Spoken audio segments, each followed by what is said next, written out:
You get to drink from the fire hose!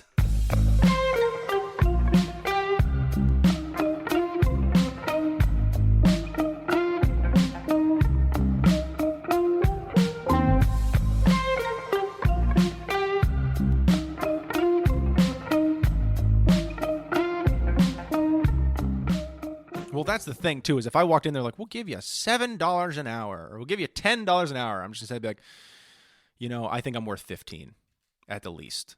I think I'm worth $15 at the least. And I think you should probably consider that, too, because if the $15 minimum wage comes through, then you'll have to pay me that anyways. Get out.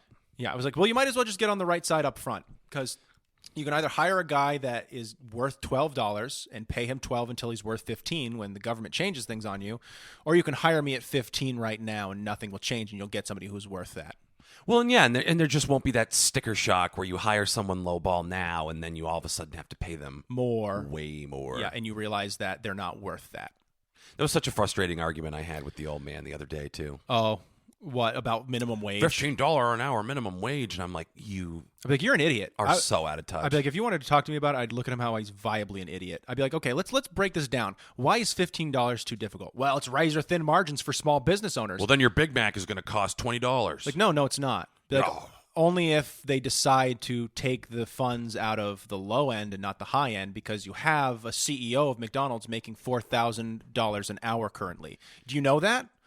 I know the exact. It's $4,035 an hour. He consistently bitches about the people that run the healthcare system in the state because the executives make $2 million a year. Garbage. And They're he's garbage like, people. They're not worth that. And I'm like, this is so ironic. I'd be like, isn't it funny that they're not worth that, but for some reason dock workers need to fight for $15 an hour? Can you explain that to me? Can you explain to me how the CEO of Amazon would be worth billions of dollars if he didn't have an army of dock workers funneling packages into We're like, well, I into need vans? this job. I've got 3 kids. Yeah, who have to keep that job, mind you. But here's the thing, too. Somewhere out there's a package delivery system that went defunct by Amazon's hands, most likely. But before that, there was a guy sitting there arguing about why he should make $15 an hour. And there was a guy sitting there, and let's pretend that he had the one honest boss in the entire world, right? He just had the one boss who sat there and was like, I'm going to tell you why a small business can't afford minimum wage. And it's not because of me. It's not because I'm greedy. And it's partially because of my razor-thin margins. But mostly, it's because of Amazon. Because Amazon can hire 15 of you, okay? And that's what's going on in its factory. It's got 15 of you, your job specifically. And over here, I've got you and I've got Dave. There's 2 of you. Now, I can't afford to pay you as much as they can, but they're going to argue that they don't have to get paid as much because of you. So on this end, we're sitting here going, I can only pay you 12 hours. And on that end, they're saying we can only pay you 12 hours because that's what the market dictates. Never mind that this small business's margins are so thin because that larger business has consolidated the market.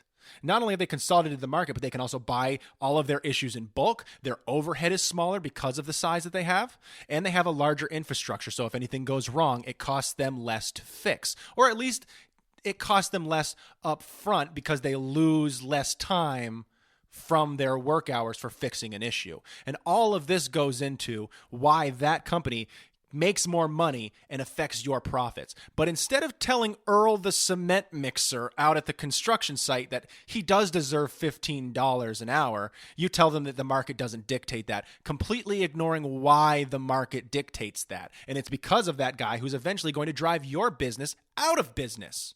But we don't do anything about that because we're sitting here discussing about why Earl doesn't earn $15 in the first place. That's the argument we're having, rather than the fact that, okay, in the 1950s, it was reasonable for a CEO to earn, 10 to 20% more. 10 to 20 times more than the average worker at his company. But it's insane to devalue the work that the boots on the ground are doing and say, you don't deserve $15 an hour. Motherfucker, if everybody you told that to went, okay, then I quit, you don't get burgers anymore, and you bitch. Oh, and what about but see, that's the way, is that if you keep all those people down, they're all so hungry that they have to keep the position, or they have to get 2 positions. And there's such a large, massive work pool of people that the second you leave based on your laurels, there's somebody out there desperate enough to take your position over and not give a fuck. And I freely admit that it's not a numbers-based argument. It's an emotional argument. But I just look at it and go, how the fuck can you tell someone something that you need done is not worth a certain amount of money? A paltry amount of money. Well, and the thing is though, you can totally make it a numbers-based argument too, because you can look at from 1970 until now and sit there and go, okay, actually, I think the latest position they put this is from 1982 to 2017, and the metric is, what do people aged 26 to 32 make on average in any work industry? It's usually around $32,000, and that was in 1982. They're making around $32K a year, and you can jump and take that exact same age group and you can put them in 2017, and you ask yourself, what does this age group make now? Well, obviously, rationally, you would assume that inflation would mean that they're making significantly more. Correct. It's the exact same amount, and you sit there and you look at it and you go, well, why is this? Why is this happening? And you sit there and go, okay, well, because where the CEO has the bargaining chip of being important to the company, quote unquote, we have this rhetoric that gets passed on to average people that, well, if you want a better job, you better go to work, you better go get a better education. Yep. Completely ignoring the fact of what happens in years like 2008 and 2009 after the housing bubble popped. And everybody in our generation was an engineer.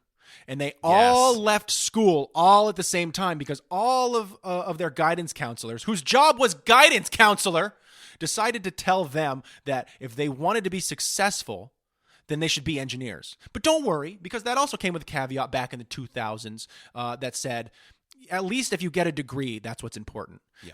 Jump to now where obviously that's not as important. Now a master's degree is important. And in a couple years, it'll be the doctorate, because it just becomes that much more dissolved, that whole work pool. The more people who go, like, education's a great fucking thing, but not in a capitalist society, because all it does is dilute the work pool and allow them to give people less money. Now you've got 150 engineers in a popular area like Connecticut, all going for the same 50 jobs. Exactly. And so some of those people are just going to be left without fucking work. It's just the way it is, because we pummeled that industry with workers that came out and they all went, if I want to do this, if I want to be successful, then I have to do these things because that's what the market dictates. Well, and again, simplistic argument maybe, but there's also this concept of like, okay, so you want to go into theater. Yeah. So you go take out a bunch of loans to study theater, theoretically. Yes. And you have student debt that is accruing interest and no ability to work in theater to pay off that debt. No, not even a little bit. You have to take a job at Wendy's or Loomis Sales or wherever to pay off your student debt one little chunk at a time while it's accruing interest. You never get out from under it. You never get to do what you went to school to learn how to do. So what was the fucking point in the first place? That is why I will tell anyone getting into the arts, don't go to school. Yeah, I would say if I could go back and do it again, don't get me wrong, I wouldn't go to college. I don't think I would go to college. If I was going to go to college, I probably would have focused more on music, as counterintuitive as that sounds. But go to like Berkeley or something. Well, there's a bigger industry there for musicians than there are for theater artists or traditional artists. There just is.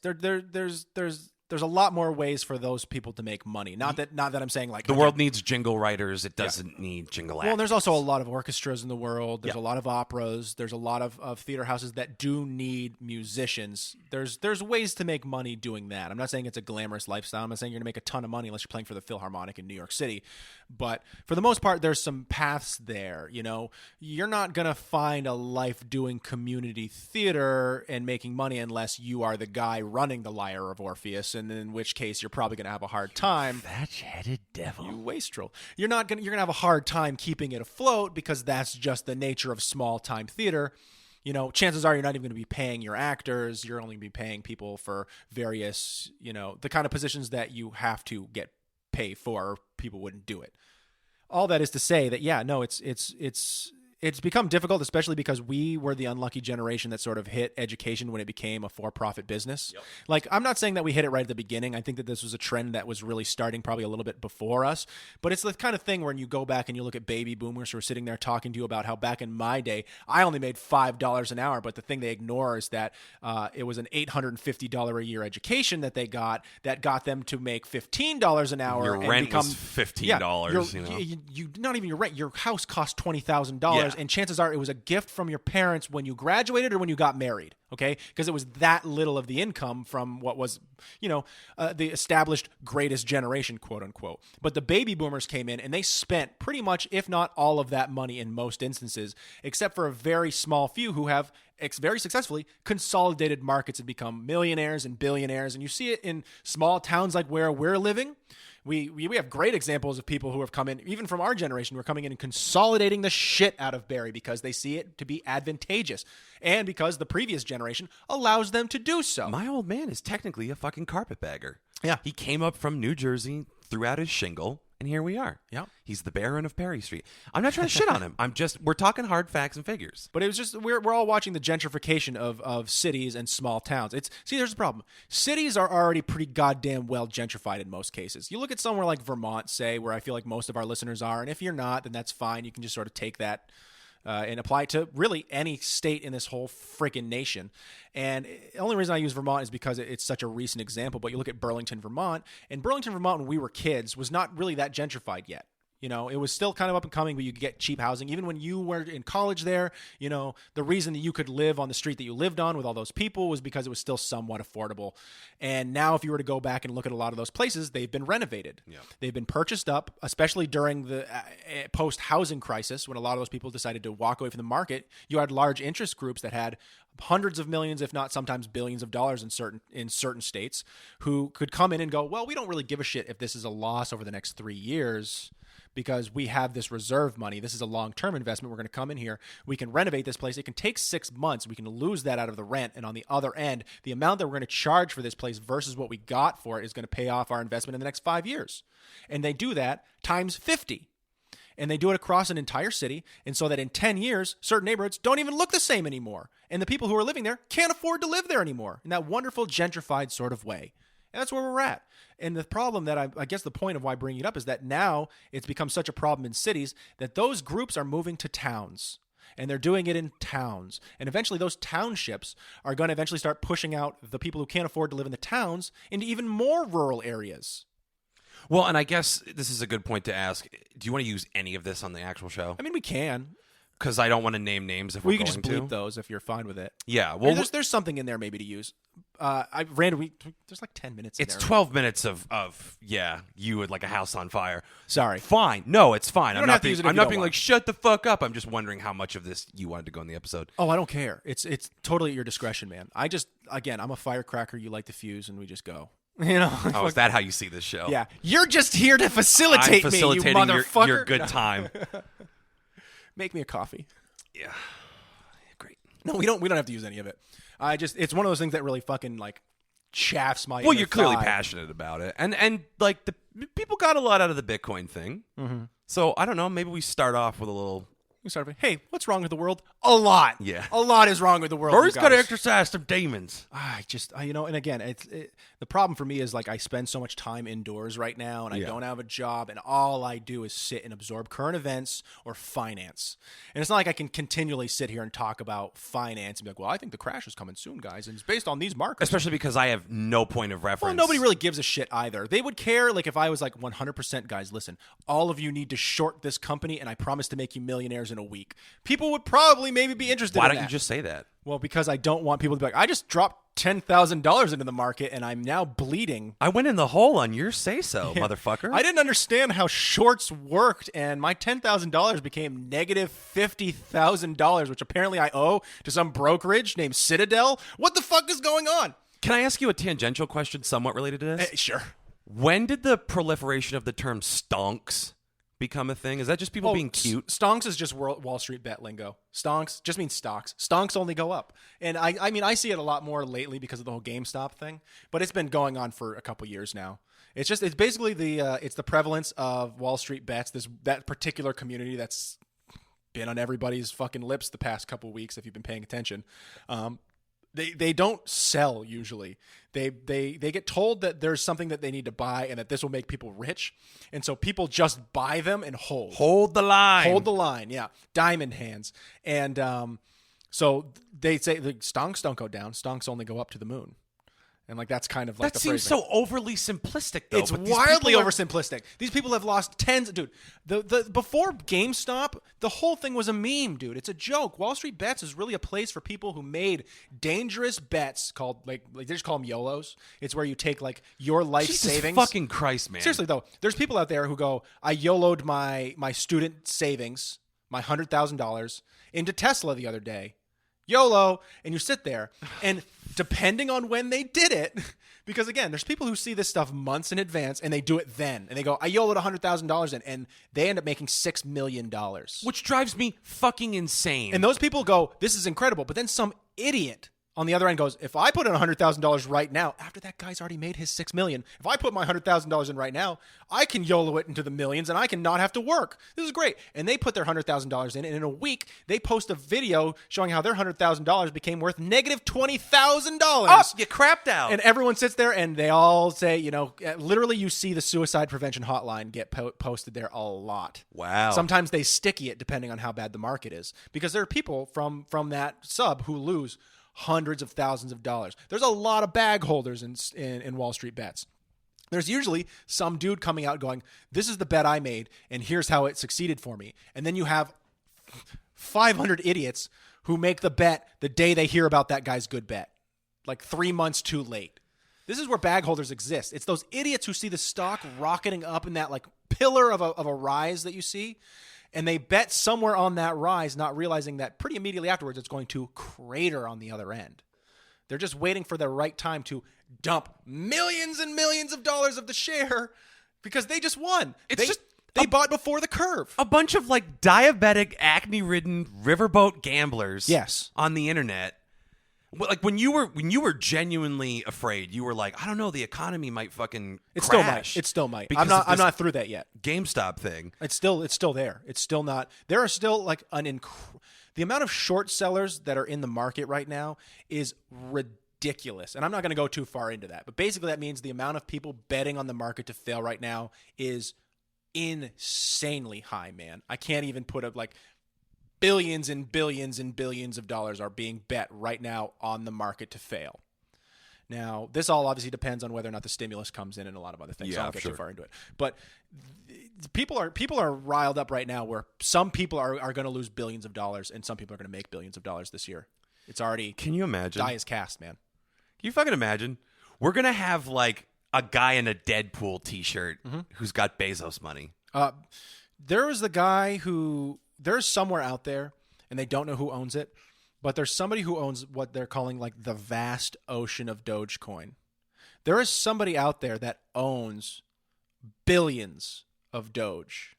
Like not millions, they own the majority. Like they have the largest wallet of anyone out in the Dogecoin world. Do they know they have it, or I is it think like so. it's on a hard drive somewhere at my parents' No, house? I think it's that somebody out there knows and they've got it and they've been holding since it was 0.02 of a cent for a Doge, and now it's like 5 cents. There's somebody out there with Jeff Bezos money in Doge. Yeah. Because they have billions of Doge at 5 cents. I mean, let's say they arguably have $1 billion worth of Doge. That's still a stupid amount of money to consider.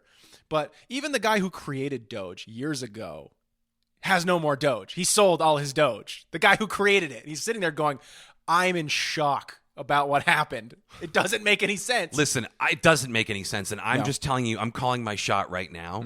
If Dogecoin becomes like the most commonly accepted form of currency, I am going to put a gun in my mouth. It probably won't.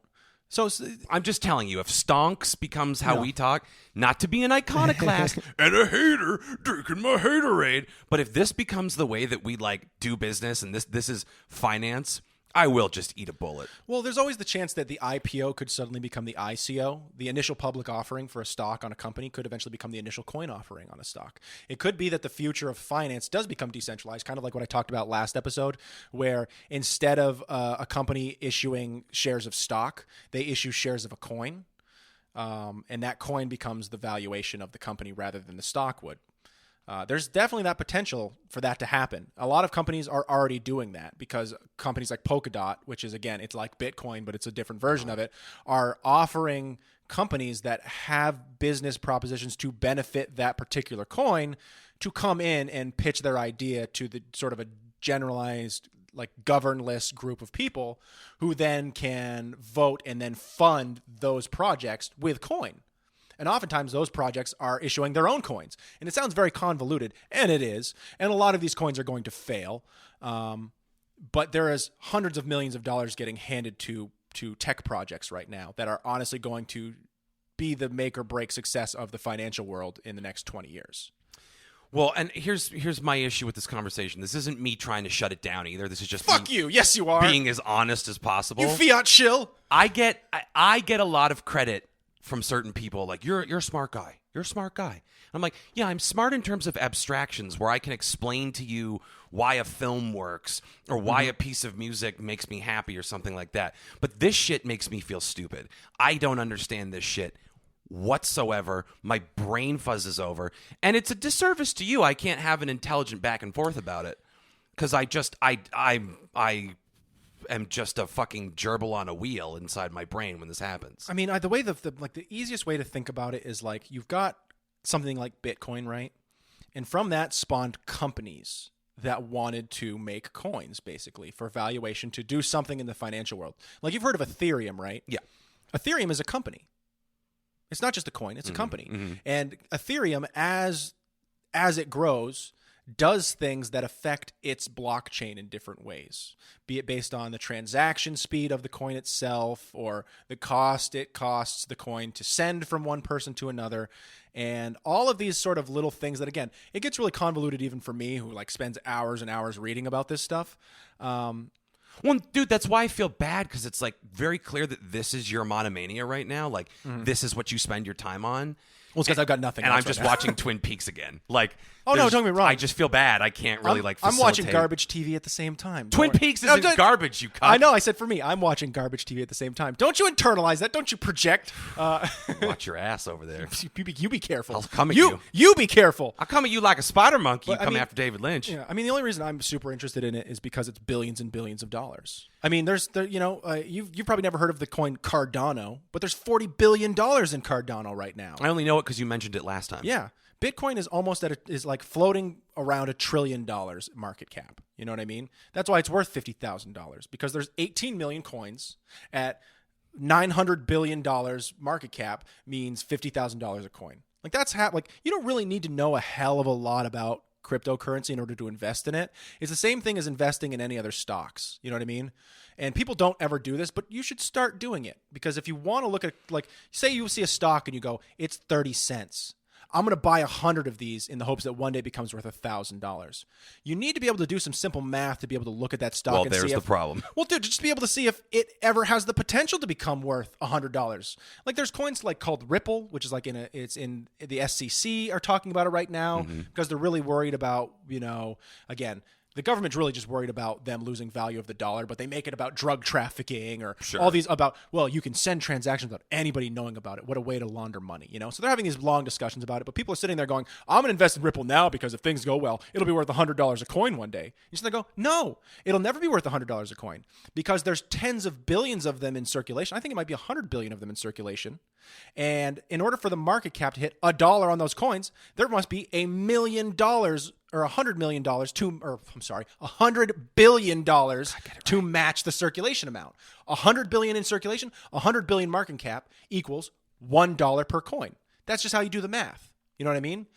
$2 billion market cap, $1 billion circulation, $2 a coin. That's it. So when there's $120 billion in a coin, you want to hit $100 a coin, it needs to be worth 100 times 100 billion. If Apple and Amazon can't hit over $1 trillion valuation for companies that have been around the past decade, then don't pretend these to do the same thing. It's the same thing with stocks or anything else. And I know we talked about this last month or last week. We're getting into it again. I'm sorry. I get really heated. But make intelligent investments, people. We're poor for a reason. Again, you're talking to the guy that's like, well, actually, Persephone didn't eat an apple to keep herself trapped in the underworld. It was a pomegranate. It was a pomegranate. See, I knew that too. Exactly. So I'm not special anymore. My heart hurts. I have no role in this podcast. I just want me and all of my friends to buy a bunch of Algorand and in 10 years look at it and be like, wow, that's $100,000. Isn't that fucking great? You heard him. We're all going to buy Krugerrands. Yes. No!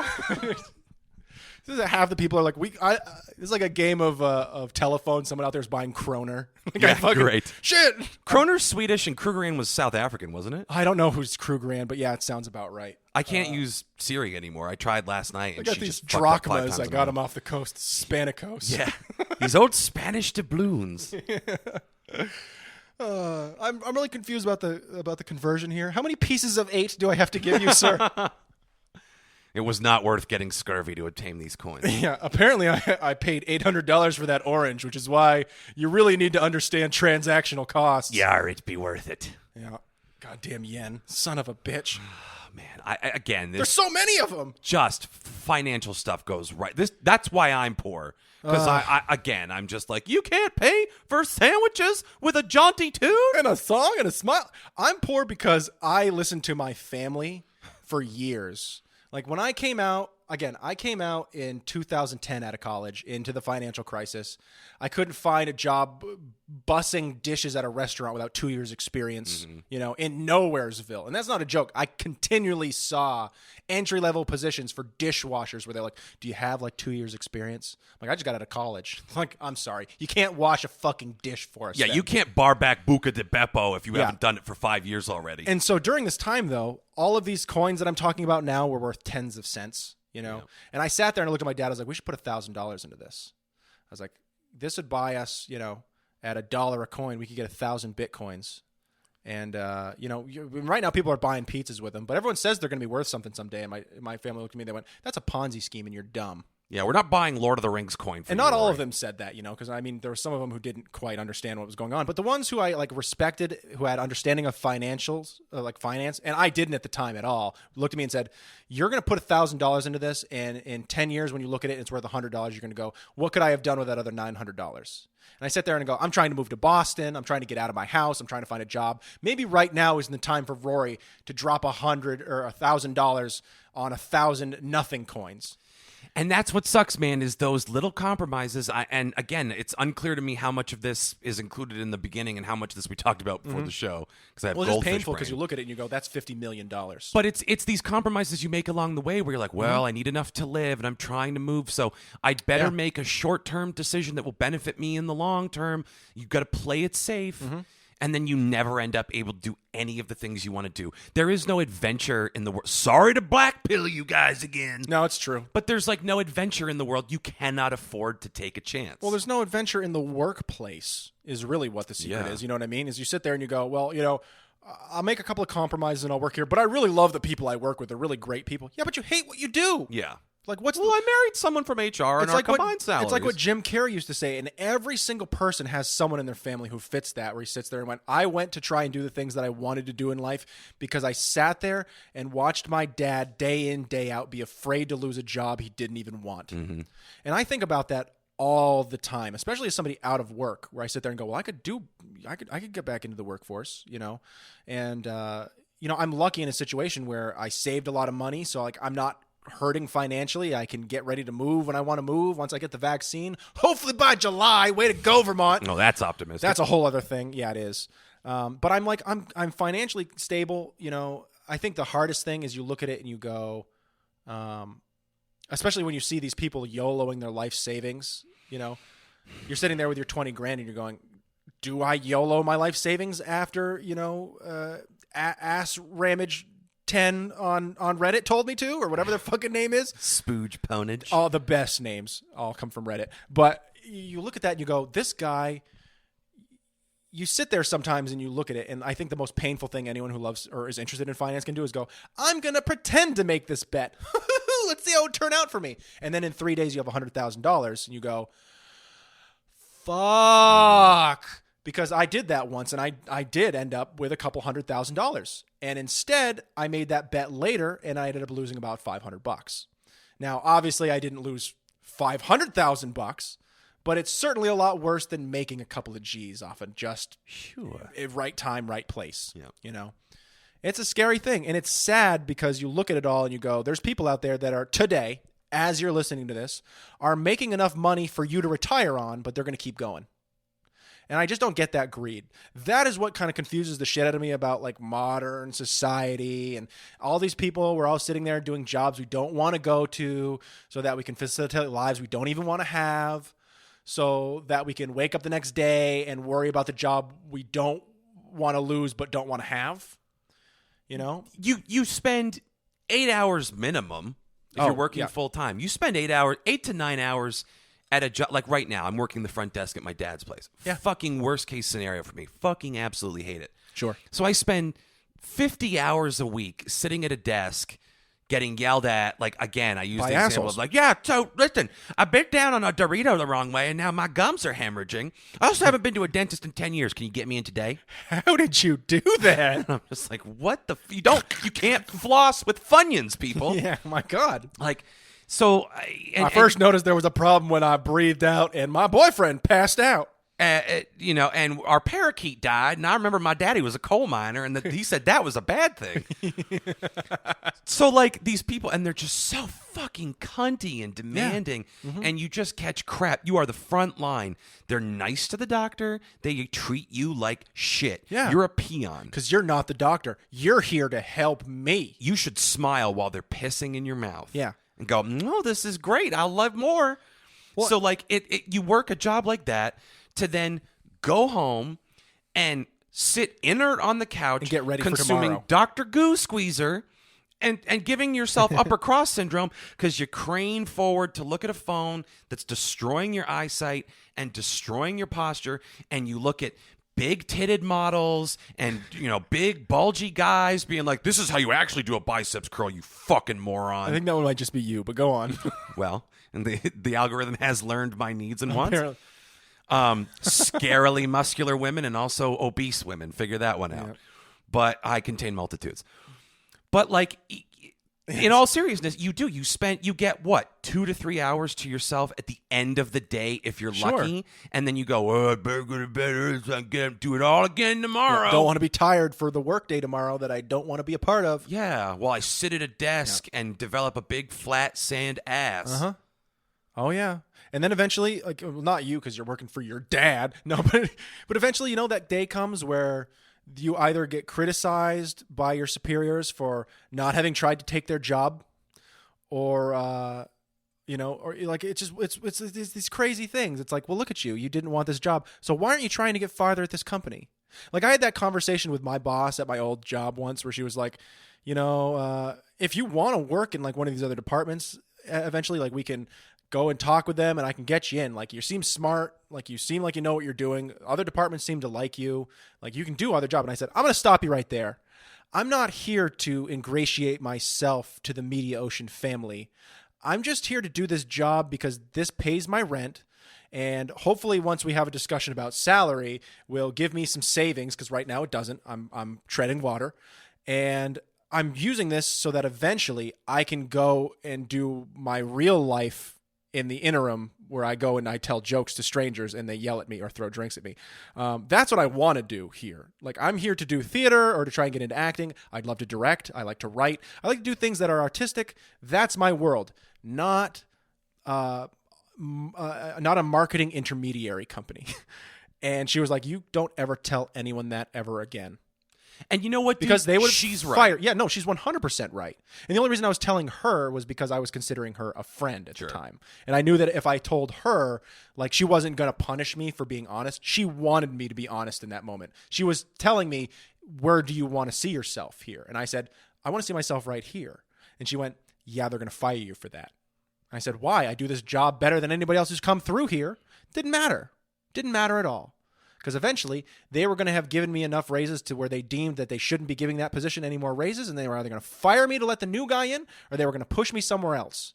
And every company I've ever worked at that's been a multinational has done this thing, where if they don't like you, they either fire you outright, which doesn't look good, but they'll do it during mergers and other things like what they did with me, or during times of panic, because why not take advantage of a panic to your own advantage? Never let a good crisis go to waste. There you go. Emmanuel. Yep. And I think Churchill too. I'm not sure. Yeah, all the greats. But so, you look at that and you sit there and you go, well, why is that? Like, why is that corporate culture? where you can't just find the right worker for the job and leave them the fuck alone. Instead, what you got to do is either fire them during that crisis or you relegate them to a spot where you know they're going to hate it so much that eventually they'll quit. Loomis Sales, that I used to work at in Boston, a financial firm, they did that shit all the time. They had a specific floor for it where they had all the people who were doing all their data entry, and that was a miserable floor to visit, dude, because you'd see desks that were just like that old cliche. There's the in pile and the out pile, and the in pile's fucking stack halfway to the fucking ceiling, and there's people just furiously typing. It's a loud room of people who were all my age, who were all trying to be the guy who gives the presentation, not the guy who crunches the numbers. But there's a part of that where they're like, this is where we're going to beat the new guys and the potential interns and the potential like the people going up. And then there was a certain section of that floor that was no windows, and you were just cubicled back into a wall. Cubicle, cubicle, cubicle, lane, cubicle, cubicle, cubicle, lane, cubicle, lane, cubicle, lane. Couple hundred people. And there's this one seat in the back. And I was with my boss like early on at that job where he was like showing me all the places, like, whose fucking desk is that? And like, oh yeah, you know, that's Benson's or whatever the fucking guy's name was. I go, he used to actually he was a manager at this place, but he pissed off the wrong department head and they pushed him down here going, he's going to quit anytime soon. And that was 10 years ago. And he won't fucking do it because they couldn't change his pay grade. He gets paid super well. He doesn't necessarily do his job. The company won't fire him out of spite, and he won't quit out of spite. And this dude's making six figures to sit at this huge desk full of shit that's not getting done in the back. And they're like, this is supposed to be hell, because they didn't get it. They didn't understand where he was coming from, which was probably going, you guys are almost paying me a six-figure salary. I don't care how you feel about me. And I don't need to go anywhere in this company, so it's not like you're stabbing me in the back. You guys are doing me a favor, and you're leaving me alone. It's the best thing ever. I look at that, and the best thing you could do for that guy is kill him. No, dude, he was so happy. I don't understand how you could be. Because, dude, think about it this way. It's me, right? And you go to a company like that, and you're making $80K a year. And they've got you tracked to do something you don't want to do. And one day you realize that all you got to do is start being a cunt to your boss.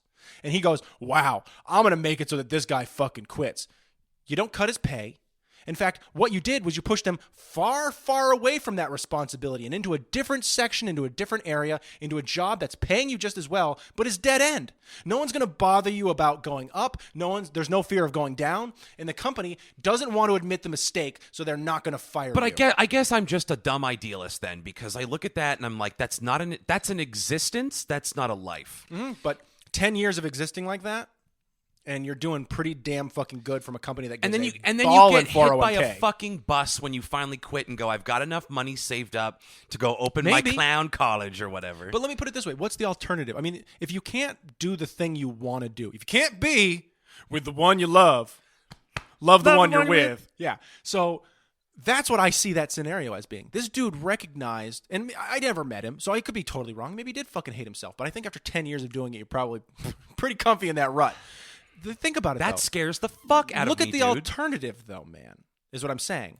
You can be in a position where you're stuck no matter what, and you're also playing on their terms. This son of a bitch found a way to play on his own terms and still win. That's something you don't do in corporate America. And yeah, dude, I get it. Being in corporate America itself, it's just not a win to me. It's a hell. Well, no, and no disrespect to the people that work these jobs day in, day out, and can handle it. They suck. Not those people. The jobs. They suck. They suck. My point being is, like, if you know, like, the next 10 years of your life is data entry, what would you prefer? Data entry where there's a guy on your ass 24/7 to meet that metric, and you know that if you don't, you're going to get fired, and the only other job you're going to find after that is another data position with another asshole breathing down your neck because it's his ass and not yours, but that shit's going to roll downhill to you anyways. Or a job where you know you're going to be doing it anyways and everyone leaves you the fuck alone and you get paid well. I would drink bleach. I'm telling you, man, if you tell me 10 years of data entry and you can do it on someone else's terms or on your own, it's the data entry that's the sticking point for me. No, you only get the two. You don't get access to bleach. You can't kill yourself. You have to either live with it. It's like I have no mouth and I must scream, where the guy helps all the other people escape, and then the AI turns him into a blob and fucks with his sense of time. Mm-hmm. Yes, exactly. Nice. Mm-hmm. So you're just there for eternity. Don't get me wrong, man. Like, I've worked bad jobs. We all have worked bad jobs. But I worked a lot of bad jobs in the past 7 or 8 years. And I got to tell you that of those two options, like because I've experienced one of them where it was like, I'm sitting there just trying to do my job and do it well and just get through the day because I know that the things I want to do afterwards are what is really important to me. But you have that boss who's sitting there being like, your potential, and they're poking you in the chest and you're going, not here. This isn't like, do this to me after you see my tight 5. And you go, well, Rory, that was a really good, this is what you should be doing. You should motivate yourself to do this more. And you poke me in the chest there. I would appreciate that. But don't be telling me that in 5 years, I could be a manager who's being, overseen by the VP, who's being overseen by the department head, who's being overseen by the CFO and COO, who are you could be sucking a new dick every 2 to 3 years. Yeah. And now you sit there and look at the alternatives. And I go, I'd take $80K a year for them to leave me the fuck alone while I do this other thing. I'm telling you, man. I legitimately would get into prostitution. But you're ignoring the fact that you have all your free time to pursue that other thing to get you out of that hole. What free time? You're working a 40-hour week. Yep. And then after that is when everybody in the 40-hour work week does the things they actually give a shit about. You get like 4 hours on a weeknight and then Saturdays and then Sundays. We're doing it anyways. You're going to be doing it anyways somewhere. Everybody's got that shit job until they find, until this podcast starts making us money, you're going to have that other job. You know what I'm saying? You're ignoring what I'm saying about prostitution. Yep, I am a little bit. It's a joke, right. joke, but at the same time, it stops being a joke with the first person that pays you for but sex. you're going to get meth mouth. You're going to get meth mouth. No, you're not. Eventually. Look, I started watching... You are not going to be a high class. You are not Julia Roberts in Pretty Women. No, I'm not going to be an attractive Meth hooker. mouth. Meth mouth immediately. I'm the desperation one-stop shop. Yeah, 2 weeks in, meth mouth. But they're not going to do the meth. That's counter. You'll get 3 weeks? You worry about meth mouth. I'm worried about you getting meth mouth, not your clients. Meth dick is the problem. You do too much meth, you can't perform. You've destroyed your own revenue stream. Your clientele don't need your You penis. know all about fucking Bitcoin. They just need that butt. They just And let's be honest, your mouth and maybe an ear. Depends on how they crazy need you get. someone to put their fingers inside of them, and I've got 10. And then one day your pimp hits you too hard in the right eye, and it opens up a whole new wave of business when that eyeball comes out of the socket. Well, you're stupid if you're doing this through a pimp. The pimp is the internet now. And the tiny penis folks, they're fucking you in the nose. Anyways. You can put anything you want in me. I'll put whatever you As want long as I don't got to you. do data entry. I'll fill you up with cream. Yeah, as long as I'm not sitting. Hey, Pete's sitting behind a desk all day. Am I right? Well, I'm just getting jackhammered by a horse for the amusement of some Russian oligarch. Duh. I like the way he dies from horse I mean, fuck. don't get me wrong, man. Everybody's got their level. You know what I mean? Everybody's got that will they, won't they, where's the line kind of shit. You know, I know it's not a bit. I'm not being cute. No. I legitimately 100%. I can't do it. Oh no, I get it. And don't get me wrong. There's a certain sense where it's easy to say, but after 3 months of doing the same thing, it does start to fucking wear at you. You know, anybody who's ever worked in a call center, everybody's worked customer service, everybody who's worked any sort of level of data entry, scanning. Shit, man. Mailroom work is the most repetitive work ever, and. They understand 10 years of that, what that really fucking means, So I'm not trying to say it lightly. I'm just saying that I know that if you paid me well to do a shitty job, so that I had the money to do the things that I wanted to do afterwards, I would take that. Well, I'm getting paid well to do a shitty job right now, and it has destroyed my will to do things that I should be doing with my free time. I'm supposed to be writing, but I'm also trying to earn continuing ed credits for my other fucking ostensible survival job hustle, which is the personal training business. Yeah. Well, it puts you in a rut. It really does over a while, I mean, especially when I was working down in FIDI in New York, you spend an hour getting down there, you spend an hour getting back, it turns an 8-hour job into a 10-hour job, and you don't want to sleep on the fucking R train on the way back. Because shit happens. You might make a special friend. Yeah. You might get some of that prostitution action for free. But I mean, I used to go home and I would just sit there and be like, you know what I could do is I could stay in Manhattan and I could go find a comedy club and I could go down there and spend $15 of money that I don't have, even though I just worked fucking 8 hours. Get home at 1 in the morning. Wake up at 6 to go to work, but you're happy because you're making moves. That is the way to do it if you're going to do it. But I get done and I'm like, well, I could probably have Burger King. I could make that fit my macros and go watch Twin Peaks and it'll be fine. Well, it's also hard around here too, just because, again, and I'm not trying to poo on small rural towns. I wish you would. You make a lot of money that way. Fucking punks. But it's hard to adjust at any amount of time when you have lived in a city and there's so much to do and there's so many places to go, and it doesn't matter what time it is. And then you come back to a town that's like, well, 7 p.m. we're closing up. People got to get onto the ski mountain tomorrow. They got to wake up at 4. It's 5 on a Friday. See you at 9 a.m. on Monday. Exactly. It is. It's the one-horse town. It's pandemic malaise. But then It's difficult. guess I look at, like, The Simpsons. The scariest thing I ever saw in that fucking show was the episode where they put up the sign in Homer's office that said, "Don't here forget, forever." you're here for life." I knew it Or was you're gonna be here, that. you're here for her, or forever. Yeah. And then he pastes over it with pictures of Maggie. Do it for her. Isn't that cute? Yeah. But the fucking subtext of that is, you're gonna work here until they carry you out in a body bag, just so Maggie can go work at TJ Maxx and get knocked up by Cliff, the town bad boy. Yeah. But that's the metaphor of child rearing in America. It really is. And you know what's funny is I love the statements that have come out lately where they're sitting there being like, in the 90s, like, the Simpsons were losers. And now you look at it and you go, holy shit, he is a one-person job. The wife stays home. He's got 3 children, a house, and 2 cars, and a 2-car garage. That's aspirational. He's doing fucking great. He's killing it. One job pays for all that. Homer Simpson, how do you do it? Like, seriously. Yeah. Look how The Simpsons has shown such a drastic change in culture to where Homer is now middle upper class. Yeah, truly. I mean, Yeah. truly. When was the last? And I haven't watched New Simpsons in a long time because it's awful. It's like new SNL. Mm-hmm. It was It's been 4 years of Orange Man bad. Well, it's just Lady Gaga and random people who show up to spin their newest shit. Yeah. When was the last time they did a storyline about, like, Homer, we can't afford canned corn, and you're gonna have to give up beer. Oh, and Homer's like, I'm gonna make bathtub gin, and he goes blind, and it's a whole. I just wrote a whole episode. Yeah. Well, that's the way The Simpsons works, though. Is like, it's hard to take a lot of what they say in that regard seriously, anyways, because of the way the show's format works. Which is hard to be a criticism for upper middle class families, anyways. Where I'm like, well, look at the dichotomy of The Simpsons over the past 20 years.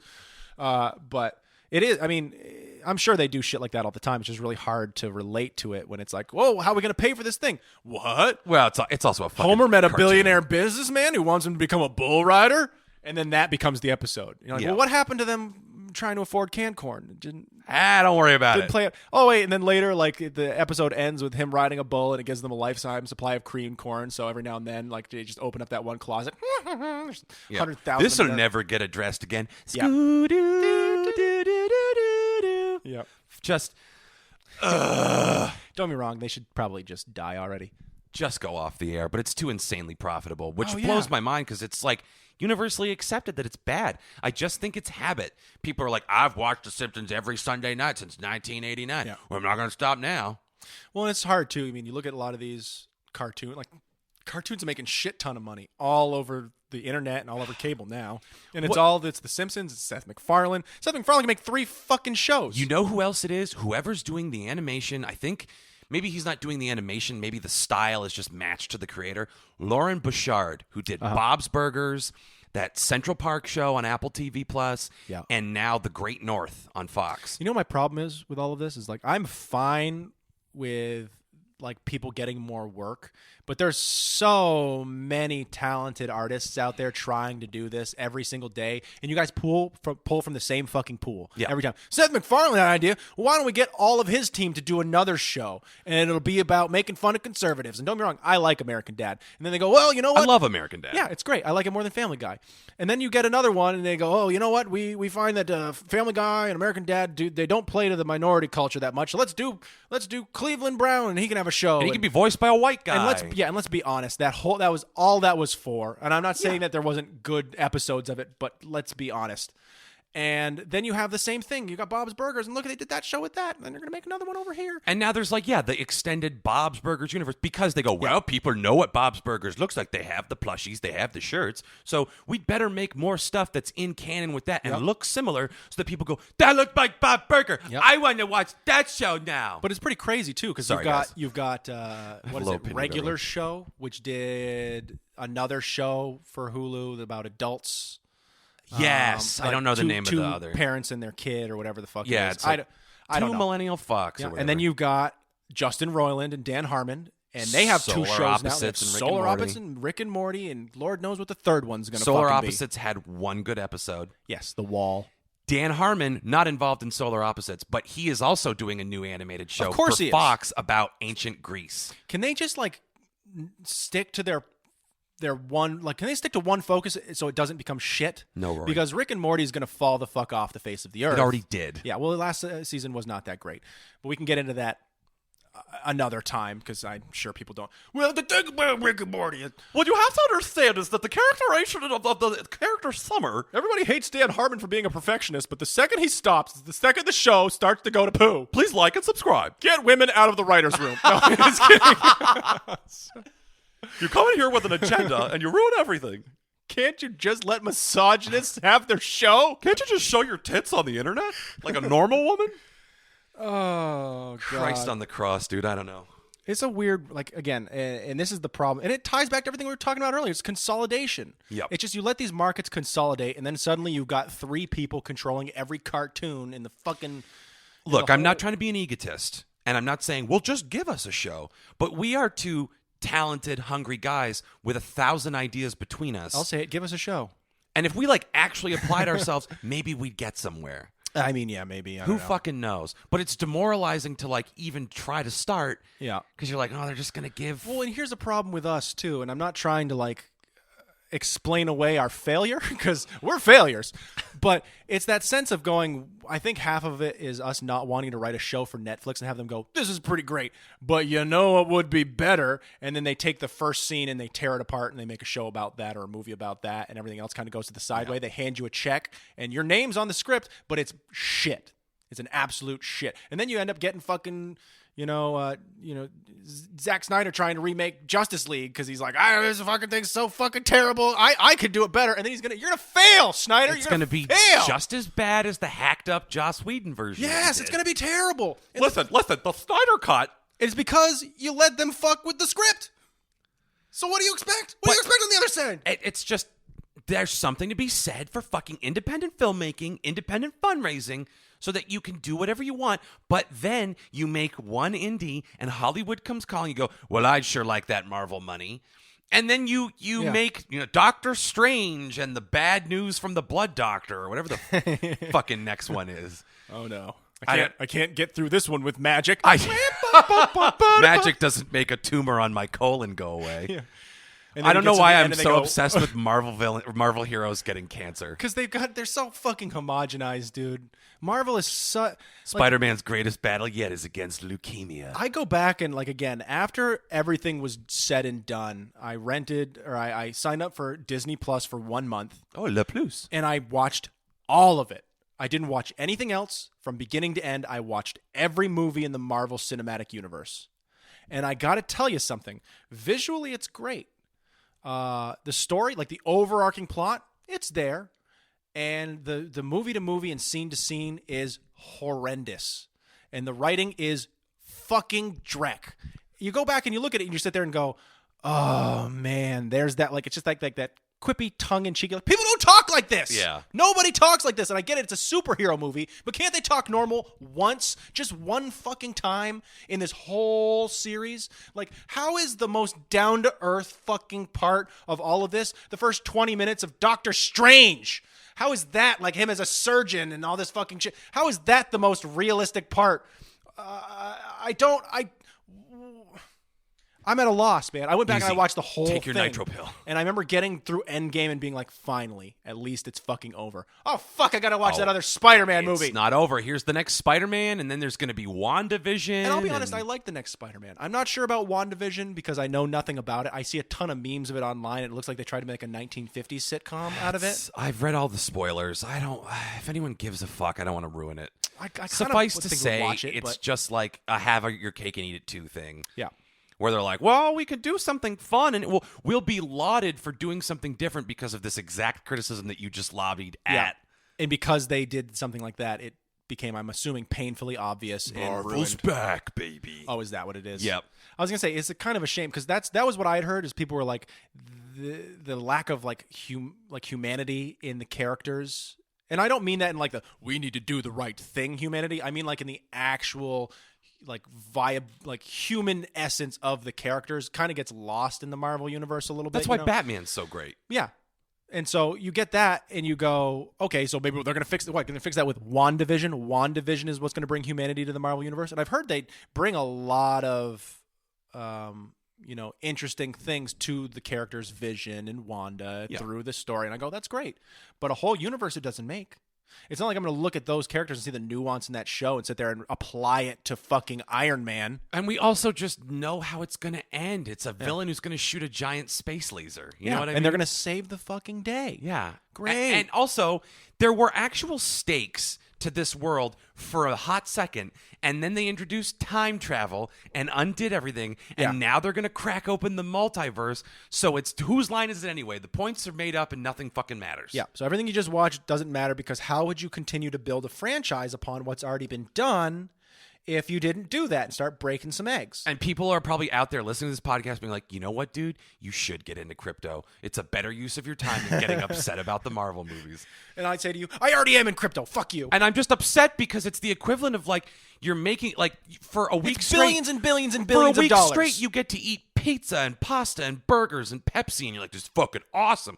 And then you just have that every fucking day.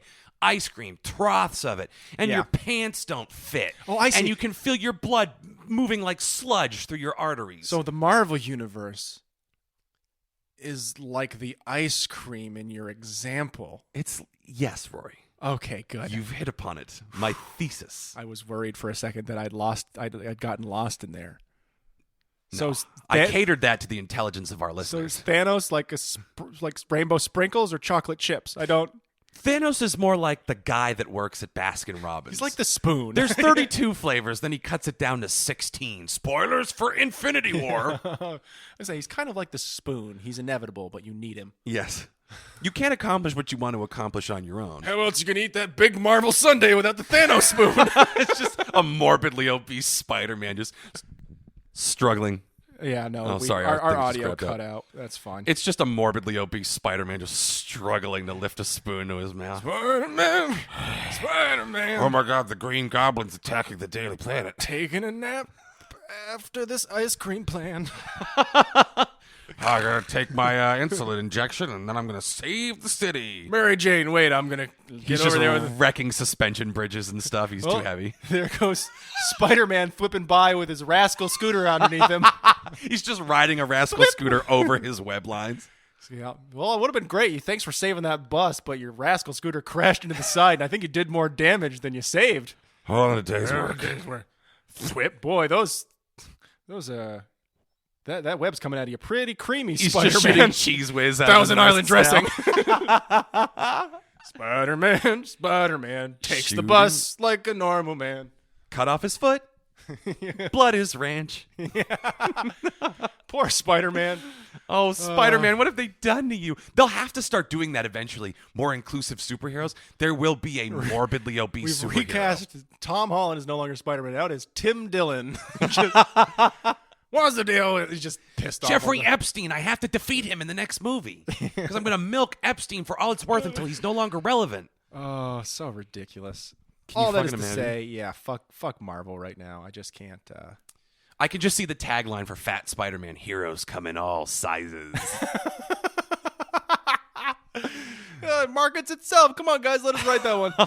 He just crushes Mary Jane underneath him in the we scene. would write Fat Spider-Man in 2 days. It would take us. I would say we would finish it in 2 days, and we would take the rest of the week to really polish it off, make it a great one. Would you guys fund Fat Spider-Man if we told you we'll definitely do it? If we wrote a spec script for Fat Spider-Man, would you purchase it on Patreon? Okay, that's the deal. We'll write the script for Fat Spider-Man, and when you guys see proof of concept, you have to give us money for it. That's how movies work. Yeah. And then we promise. Have you ever seen Be Kind Rewind? It was with was it Mos Def? Yeah, Mos Def. And, Yassine Bey is his name now. Oh, really? No big deal. Him and Jack Black, and they remade old videos. Sweeting is what they called it. They sweeted them. We'll do that. What's happening to our hood? We'll do that. We'll do that with Fat Spider-Man. We'll find someone. We'll even take your advice on who you want to be cast as Fat Spider-Man, as long as they've got acting chops. Oh yeah, they've got to pass that. Like, come on. We can't just have some bus driver. We're not going to make Fat Spider-Man crappy just because you guys wanted to see Mitch as Fat Spider-Man. Okay. And don't get me wrong. We all know he would be a great fat Spider-Man. He just has a problem when it comes to the retention of lines, and that's where we're a bit sticklers. It's a bit of an issue. We should make him a non-verbal character like Venom. And then we should make the guy that played Richard Jewell in Richard Jewell Spider-Man. He's great. He played Ed Kemper. The Ed Kemper guy. I'm going to swing away now. Thwip. The city needs me. To fuck some heads. She's just got a duffel bag full of skulls. Ed Kemper is Spider-Man. Just right into He's still alive. He's a model prisoner. I bet they'd let him go on work release to make Fat Spider-Man. Ed Kemper used to, because he was kept in the same place that Manson was, and he used to play psychological games on Manson to get him to behave. It wasn't Manson. It was another guy. His name was like. What? Are you sure? It was. Yeah, his name was Howard Cosell. No, it was. I will not, Mr. Kemper. Or it was like Hubert or something like that. It wasn't Manson. Manson was in the same facility, but it was this. It was that other murderer, little dipshit who used to run his mouth. So Ed Kemper would spray him with water to get him to behave, and then offer him peanuts. He psychologically conditioned this guy to behave. He operantly conditioned one of his inmates. I thought it was Manson, but yeah, it wasn't Manson. Oh, that makes me sad. No, Manson wouldn't fall for that. Manson's a leader. I was saying Manson seemed like he was smarter than that, which is, I hate to give him credit for it, but hey. He may be an MK Ultra victim. I mean, listen, I used to be like, no, people that think that Manson wasn't trying to start a race war are fucking stupid. And now I'm like, hang on. Him being a victim of MK Ultra suddenly makes way more sense. Knowing what we know about the world makes way more fucking sense to discredit the hippie countercultural movement than it does just he's going to start a race war. True. That's actually a really interesting argument. I'm going to have to look into that more. A closer look. That's going to be my masterclass. God Charles Manson, a closer look. Yeah. Now I got to go look into the fucking contacts between Manson and the CIA. Don't make me do this. I don't. The guy that literally wrote the book, who wrote Helter Skelter, Vincent Bugliosi, was a crazy person in his own right. I can assume so. I mean, so like the whole Helter Skelter theory kind of falls apart like a wet shit in your hands after a while. Yeah, that's not a shock. Really, all these people were just going to decide that when Sharon Tate was murdered, that it was going to start a race war? Yeah, well, now we give a shit. That Manson would somehow become the de facto leadership, and he would usher us into some new age after the race war? Even for a crazy person, his plan made no sense. No, dude, it was like a brain-addled, LSD-fueled psychotic trip. It was crazy. It was the craziest thing. And the fact that he got all those people to believe it just shows you just how powerful LSD could have been in the manipulation of people's psyche if used improperly. Well, they wanted it to be mind control, but it was mind expanding. And let's face it, as But let's be honest, Manson kind of painted a different argument for it after everything that happened with the family, That is a huge argument for me in terms of brainwashing. But that was also people who were psychologically predisposed to that anyway. People from broken homes. I mean, you look at someone like Tex Watson, who had, I know too much about this. Tex Watson had a good family life and a good upbringing. Yeah. But if you're just looking to rebel, doesn't take much. It's not going to take much. And then there were people who were genuinely fucked up, and they're Charles rebelling Manson and they're cares giving for them. belonging. Yeah. It's a hard thing. I mean, that's how cults do it, though. But the thing that he did that was so successful was he was giving all these people these drugs and bringing them on trips and then guiding their emotions through them. That's what was really intense about the whole thing. And that's like where the note comes from. Like that to me, like, is a strong argument for it being a mind control substance if you wanted it to be, just because the fucking government had a hard time with it. It's really crazy that old Charlie Manson came along and gave them a run for their money, though. You know what I'm saying? I mean, their experiments are what led to things like the fucking Unabomber, and Charles Manson's experiments are what led to there still being people in prison calling him a hero. Yeah. Members of the family are still to this day unrepentant over what they've done. Well, and that's why I go, the idea of Charles Manson as a patsy, as an MK Ultra guy, is plausible to me because of what they did with the Unabomber. They legitimately, I think it was at Harvard, where they... It was one of the Ivy Leagues. I think it might have been Stanford. One of the Ivies, you say. Where they legitimately were like, how do we break an overly intelligent person? Geniuses. It was genius level people, and they invited their professors to basically destroy them. Like, so you got Kaczynski in there writing his opus, his thesis, his whole ideology on what he's great at. And he was mathematically brilliant, and they just shit on him. They made him believe that everything he knew about himself was a lie. You're not smart. You don't know what you're talking about. All these things you know within a statistical certainty are dog shit. Yeah. You're dog shit. Fuck you. Well, yeah, and to imagine having the people that you're looking up to completely discredit your work that is brilliant. Yes. Brilliant work. And so it causes him to go nuts, and then he heads off to the woods and builds a shack. Starts writes sending a nail manifesto, bombs to the airport. And starts building explosives out of chicken fertilizer, mostly, and other things. But that was I think, what would you call it, the accelerant? But yeah, chicken fertilizer bombs. Yeah. Pretty fucking wild. Pretty crazy stuff. And it would have never happened if the government hadn't gone to somebody who was absolutely brilliant and broke him down. It was the equivalent of like, I wonder what cats look like on the inside. Yeah. So just cut one open. Seriously. It's kind of like, will they do well on the moon? We better shoot a couple up there. And they just fucking... Just dead dogs littering the surface of the moon. Cats and dogs on the moon. Well, we found out they die. There's our cartoon. There's our cartoon. Just Cats and dogs on the moon. They got sent to the moon and they died. So there's just horrible zombie cats and dogs as cosmonauts. It's depressing. Living on the moon. Just put cat dog up there too. Yeah, there you go. Cat dog. Cat dog's their deity. Yeah. You know Where does my poo go? He sings. Don't worry about it. Someone's coughing up a turd. I assume it was like dolphins. They've got that little slit like somewhere in the middle, and that'd be a great episode of Cat Dog. They're just walking along, and you just see this little thing open up in the center of them, and just a little poo slides out. Wow, where are we going today? We've never actually done that. It's kind of like how lobsters have bladders behind their eyes, and they piss in each other's faces as a courtship ritual. Ooh, your piss doesn't smell bad at all. I'm gonna fuck that lobster. I pursued, and she withdrew. I withdrew and she pursued. And then I pissed on her face and it was history. And we just couldn't stop. We've been pissing in each other's mouths ever since. She looked at me fresh after my molt and said, I'm going to get me some of that sweet some of that lobster hard tail. Shell loving. Speaking of tail, you know what I think is honestly kind of awesome about Charles Manson? That he got all of his female followers to be seeing eye dogs for George Spawn. They had to lead him around and make his meals and fuck him. Yeah. Yeah, it's wild. I mean, that's the dream. Well, for George. I guess maybe it depends on how far the brainwashing went. It's that same argument about Stockholm syndromed people. Mm-hmm. After a certain point, do you argue that they're doing things of their own volition? Is it their own free will, or is it something else? Yeah, I mean, they'd be driven by fear of repercussions. Yeah. It's like Scientology. Is it an actual recognition of their captor's position?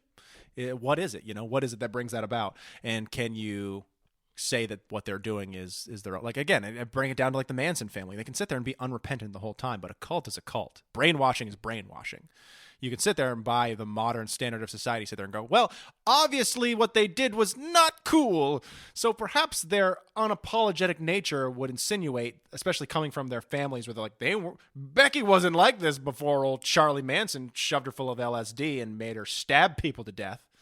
But at the same time, I'm not arguing that those people should be released, obviously. But at what point was it their own actions versus them being brainwashed? What culpability do you ascribe to those people? I don't know. Maybe that's a question for another day. That's a question for another pod. We're getting up against it. Yeah. And on the Skimbo perspective. Hey.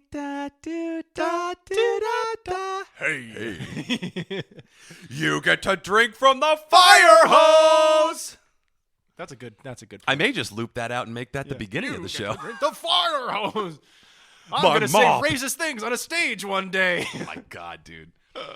Like you see clips on, not to drag this out further, but you see clips of like bloopers from Seinfeld where everyone else is cracking up and he's just like, come on, let's go, let's keep going. Yeah. He was so intensely focused and dedicated to his craft. He was so dedicated to the character that he made. Which lets you go, you're like, wow, he might have been an asshole in real life. You never know. Like, you would have thought that, what was the name of the guy who played George? Jason Alexander. Jason Alexander came from Broadway, for Christ's sake. He was like, if anyone, I would have thought that he would have been the one who's like, okay, all right, no, let's keep it on. Let's keep going. But no, he was just up there laughing, and it's all Michael Richards. Was that? Yeah, Michael Richards was Kramer. Yeah. Have you seen Jason Alexander? One of the first things he did was a McDonald's commercial in like 82. Yes, it's still out there. With all the respect and love in my heart to the LGBTQ community, and I think they'd agree with this assessment, it was the gayest thing I've ever seen. It was up there. Pretty over the top. Yeah. coated in caramel. He looked pretty happy in that commercial. It's a fish fillet sandwich. He's like, 76 trombones. Yeah, he's a fucking Martian. In like a pink cardigan or some shit. It's pretty fucking great. If you haven't seen it, go find it. It will make your day. You'll smile. Maybe you won't want McDonald's, but you'll still smile. You'll forget all about the AIDS crisis, and you'll eat a burger.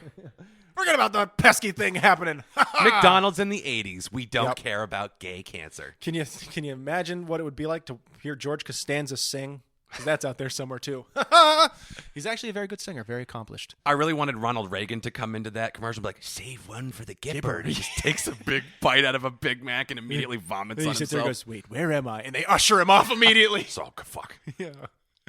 We'll cover senile Ronald Reagan being in office next time. Yep, along with specific passages from Fat Spider-Man. The first act of Fat Spider-Man. No, Mary Jane, you come over here. I'm not walking all that distance. Could the Green Goblin, just come to my apartment for a fight? Aunt May, I need another milkshake. I think you've had enough, Peter. I'll tell you when I've had enough, Aunt May. You bitch! What do you think happened to Uncle Ben? You think I like living in Queens? In our version, he could have saved Uncle Ben. He just couldn't make it around the block. He ate him instead. We don't have a high opinion of Fat Spider-Man. No. All right. Well, I guess that's as good a place as any to call it an episode. Do you have anything you want to plug? No, not really. Yeah, no, I'm good. Me either. No cervical mucus to speak of this week. Mm-hmm. Get it? It's a pregnancy thing. When your mucus plug shoots out, you're about to have a baby. Oh, I is think. that? Okay. I don't know. Doesn't your sister have kids? Can you ask her? I'm not going to ask my sister about her mucus plug. Give me a couple drinks. All right. Well, feel free to chime in, lady listeners. We need some help. So until next time, thank you. Go fuck yourselves. And goodbye.